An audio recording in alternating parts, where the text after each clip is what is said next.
Well, greetings and thank you for joining me at Keystone TV. The fact that you're watching this video shows that you care about your financial future and want to learn more about how you can improve your situation. Today I want to talk to you about gold. With the volatility of the stock market the last couple of weeks, it has a lot of investors nervous and maybe looking for alternatives. Where else could we be invested that would seem, that we perceive to be safer? Maybe you've heard some commercials on the radio or on the news for gold, that you should go buy gold. Well, let's just look at the truth about growth rates of gold and how they compare to equities. If you take the gold rush of the late 1970s into the early 1980s, when we saw very high interest rates, one of the things that people rushed to was gold.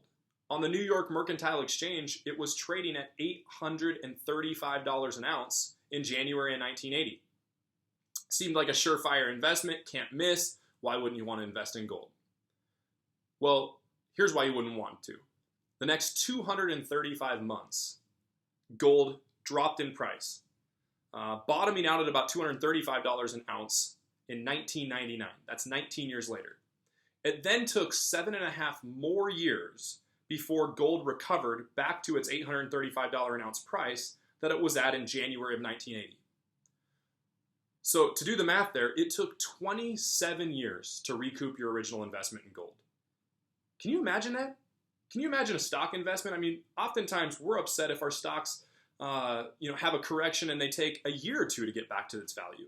Can you imagine waiting 27 years to recoup your initial investment? Well, that's what gold did.